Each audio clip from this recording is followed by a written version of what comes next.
The Boston Red Sox have figured out how to devastatingly lose against the Seattle Mariners, a 7-6 defeat.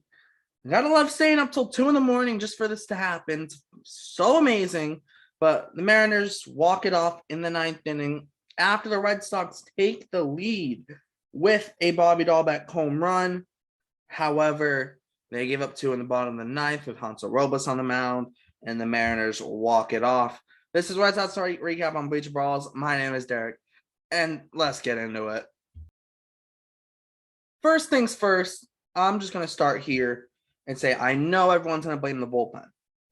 Everyone's going to blame the bullpen, especially because Hansel Robles gave up that last run, those last 2 runs in the ninth. However, I'm not just going to blame the bullpen here. Walker didn't have a good game either.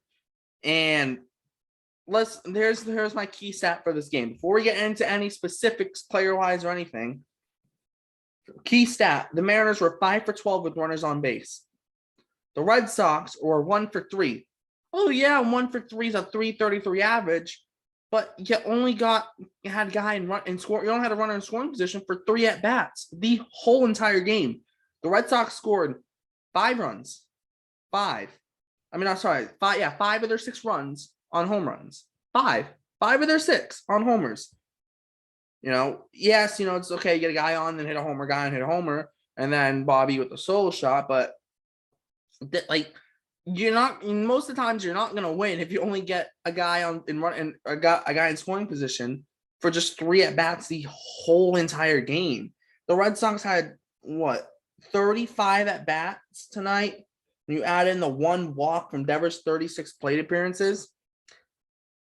I don't know. I don't know, what to really, think about it. Obviously, Christian Vasquez had the RBI single with Bogarts at third. That was the 1 hit with the runner in scoring position. That was in the first inning. But besides that, there just wasn't enough of a couple guys stringing together some hits and then a guy bringing 1 or 2 of them home. There wasn't kind of a walk and then a double that gets one of the second and third or whatever. Just there wasn't enough of just getting guys on base. The Red Sox only drew 1 walk tonight. You look at the Mariners, they drew 4. And the fact that the Red Sox only drew 1 walk is ridiculous. The Mariners had plenty of chances with guys in scoring position, and a bunch of them were from walks. They got the bases loaded from 2 walks and a hit by pitch. The Red Sox only have the Mariners had more walks in that innings than the Red Sox had the whole game. And a 2-batter stretch, they had more walks than the Red Sox had the whole game. And the Red Sox not they got anyone. Well, they did get a hit by pitch with a. Well, they didn't get a hit by pitch tonight. At least not one I remember. I know Martinez was close to getting hit. Ty France got hit again. I found out it was his 14th time getting hit this year. So that's helping his on-base percentage a lot. Yeah, it's just a rough game. It's a rough that's a rough game. That's a rough game to lose as well. Cordero dropping that fly ball that cost the Red Sox a run. Maybe even 2. We don't know what the inning looks like after that. I don't remember if there was 1 out. I don't think there was 2 outs when that happened. So that's just, it was a fly ball by Franchi Cordero with 1 out in the first that allowed Ty France to get on. Then there was a single, a line drive that moved another single, which moved the runners up to load the bases. Then there was a wild pitch which scored a run, a walk to reload the bases, and then a single to score a run. Bases were still loaded. Then Abraham Toro popped out to Bogarts and Taylor Trammell struck out swinging. However, Franchi Cordero catches that fly ball. There's 2 outs. And then also to that wild pitch doesn't score a run. Even Suarez does walk. That single, that Frazier hit was right at Travis Story. I know it kind of went in his glove, almost kind of rolled out the top almost. And I know it's not technically an error, but if he catches that, that's 2 runs saved right there in that first inning. And that's the difference. That's the difference between winning and losing this game. Just the walks were not good for the Red Sox. They walked a bunch of guys. There was There was bad pitches from Michael Walker. He threw a bunch of wild pitches. I'm that homer, the 2-run homer to Julio Rodriguez is basically a pitch right down the middle for the most, basically down the middle. So yeah, just not good. Not a good game from any of the pitching at all. And defensively, I mean, error on Franchi, which saves a run, definitely saves 1 run, at least gets it into extras. And then Story, I know it's not an error, but if he does catch that ball, it saves the 2nd run. So, and who knows, the inning could have played out differently if Franchi does catch that ball. Maybe no one scores. You don't know. So there's just kind of those like things like that. Yes, it was the first inning. You're like, oh, Red Sox still up 3-2. The Mariners just scored 2 in the second and made it 4-3. And then you look at the final score of 7-6. You're just like, those 2, that 1 run, even that 1 run, mattered a lot. It's just not good. Obviously, offensive side, the Red Sox did look good. Devers with his 13th homer of the year. That's nice to see. I mean, that's the home runs are what made the offense look good. Let's be honest. They didn't look much great besides the home runs. Devers hit the 2-run homer. Martinez hit a 2-run homer, and Bobby Dahlbeck hit a solo shot to break the tie in the 9th inning. And that's his 3rd homer in 4 career games at whatever the Mariners Park, whatever they renamed it to. I know it used to be Safeco Field. I don't know what they renamed it to, but whatever they renamed it to, park, or field or state or whatever they renamed it to. Yeah, that part, he's got 3 homers in 4 games.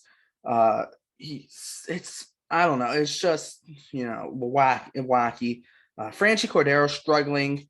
After his first at bat, he was 3 for his last 35, and then he got out the next 3 at bats. He went 0 for 4 today with 3 strikeouts. His average is down to 211. He's struggling. Pitchers have made an adjustment to him, it seems, and now he needs to make that counter adjustment to the pitchers. We've seen it. I'll use a perfect example. Gary Sanchez. He had that amazing kind of 50-something game rookie year where he had like 18 homers. Everyone's going crazy about him. Going to be the next great catcher. And look at him now. Pitchers ended up adjusting to him, and he can never make that next adjustment that the pitchers made. And look at him now. He's pretty much going to be a backup catcher / DH, and not a great DH either. So hopefully Franchi can make that second adjustment somewhat quick. And Dahlbeck is getting hot. If Dahlbeck gets hot and Franchi is struggling, Franchi's not going to play every day. And then that's also going to start opening up opportunities. Jackie Bradley's going to play a lot more. But also, too, while Kike is injured, depending on how long he's out, we could start looking at opportunities for Jarren Duran as well. So we'll see, obviously, what happens with Kike. How long will he be injured and all that stuff. But you start looking at, performance, and looks like Dahlbeck's getting hot. Jackie, you went 1 for 4 tonight. He's in 224, so that's a 225 in the night. It's, you take that out of Jackie, especially with his defense. He almost made that diving play on that walk-off hit. He was about 6 inches from it, which is ridiculous because I saw that hit and I'm like, oh God, that's a walk-off easily. And then you see Jackie just coming and you're like, hold on, he might actually get to that. He didn't get to it, but geez Louise, he was damn close. And maybe Kike gets that. Maybe Kike is a little quicker. I don't know. I still think Jackie's probably has a better chance of getting that Kike, and Jackie did almost get to it. But I think that's also too. That ball's, he's 6 inches away from that. You have a not great defender in center. You're not even getting near 6 inches to that. You might be a few feet away from that. And that can make a difference in other situations. We'll see, though. We'll see what happens with this Red Sox team. Obviously, injuries are struggling. They look likely that they were going to do a bullpen game tomorrow, but I don't see it now. They use Diekman tonight, Brazier tonight, Strom tonight, Davis, and Hansel Robles. Most of those guys, I'm pretty sure Diekman, Brazier, and Strom all pitched in game 1. And I know they said Houck technically wasn't available. But I supposedly Coors just said that after the game, even though I think before the game he said he was. So I don't know, or who knows. But I think they should use Houck in the 9th. They brought Cutter Crawford to Seattle to put him on the taxi squad. So maybe he's going to start tomorrow. Maybe they use Houck for a couple innings as well, but one game at a time at this point. Just like they should have won tonight. I think they should have thrown Houck in the ninth, and I think they would have won in the ninth had they used Houck. Who knows? Maybe it still would have been the same result, but I think you take your chance with Houck and hope that he can get the save, and then you focus on tomorrow when tomorrow comes. And you did just literally have Cutter Crawford fly to Seattle. You can use him. Like, I don't see why you can't use him. Just like, I don't get it. Then also too, you look at this. You look at like the bullpen now. It's like you can't really do a bullpen game. You're gonna have to kind of go. They know Phillips Valdez was brought up, so if they got to activate Crawford, he gets sent down, but he hasn't been used. So maybe they want to save him to be used, and do they send down someone else? There could be some moving parts, so that's also going to be rough to figure out. Okay, what's going to happen, and then also too, what we do need to realize, Kike being injured, they have to move to 13 pitchers in like a week.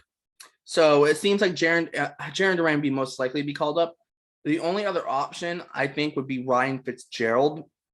So we'll see. We will see. If it seems like the Red Sox, if Bobby Dalbec's getting hot and they don't need to worry about first base, they'll call up Duran. So hopefully Dalbec's getting hot. Hopefully the hot weather serves him well. It has in his career. He hits over 300 in hot weather, where he hits like just over 200 in cold weather. So hopefully he'll start turning the corner, and we'll see the kind of Dalbec hot streak that we did last year. He played extremely well in June of last year. Hopefully we can get that again from him and on. I mean, he might just be one of those guys who's a slow starter to the season, but once he gets going, he can get hot. Hopefully that is the case, because we would like for him to get hot. And also, too, now you start losing the speculation of Cassis, especially with him being injured. And it wouldn't be the worst thing if Cassis doesn't get called up this year. It wouldn't be the end of the world. Like, it's not like this year's, he's not going to exceed the rookie. He's not going to get enough service time to, have that, lose that year of control, of team control. So even if he doesn't make it to the big leagues this year, you know what? It's okay. It's not like you need him, especially if Dalbec's playing well. So hopefully, and Dalbec is better at first defensively than Franchy. So you got to figure that out. Hopefully Dalbec can get hot and take that first base spot. I love Franchy, but he's not a first baseman. Let's be honest. He's just not a first baseman. And then final thoughts for the Mariners side of things. I said Julio Rodriguez and Rafi Devers were the guys to look out for. In yesterday's game recap, well, they both hit homers today, but Julio Rodriguez had 2 hits. J.P. Crawford had 3 hits, and he also drew a walk. Eugenio Suarez had 2 hits, and he also drew a walk. And then Abraham Toro, who's even after this game, his average is 180. But he had 2 hits, and both of them were big RBI hits in the 7th and then in the 9th. The one in the 7th tied it up at 5-5. The one in the 9th tied it up 6-6 and set up the game-winning hit. Literally the next batter with I think it was Dylan Moore. Yes, it was Dylan Moore. So Abraham Toro was the big contributor for the Mariners in the sense of he got the timely hits that they needed that they wouldn't have had without them. The Red Sox are only 1 out away from winning that game. If he doesn't come up with that game-tying hit in the 9th, the Red Sox win that game. And Dylan Moore doesn't even get a chance to walk it off. So important for Abraham Toro and the Mariners. They get a win. The Red Sox just focus on winning the series tomorrow. It's going to be a rough one because who knows who's pitching for the Red Sox, but hopefully they will do it. One final note for the Red Sox. The Red Sox have played 60 games so far. They have a league-leading 42 meltdown appearances out of the bullpen. Fun. Obviously, I know everyone wants to blame the bullpen. Don't just blame the bullpen because the offense didn't do enough tonight, considering the fact they just didn't get enough guys on base and started driving them in. It was just a home run ball, really, which it's okay, yes, but you like to see some more production. They only had 8 hits tonight, and they only drew 1 walk. You'd like to see more guys on base, more guys get into scoring position from the offense. So, yes, the bullpen does take a lot of the blame, but let's not forget the offense, besides the 3 homers, didn't really do much. So that should be said. And yeah, that's pretty much going to wrap this one up.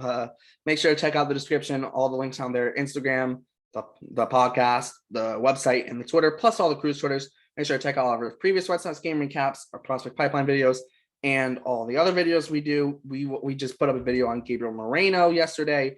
He got called up by the Blue Jays. And we are going to do a video on Monday covering Shane McClanahan. So make sure to check that out and stay updated for all the other stuff videos that we'll be putting out as well in the future. My name is Derek, and this is Red Sox Recap on Bleacher Brawls. Thanks for tuning in, and we'll see you next time.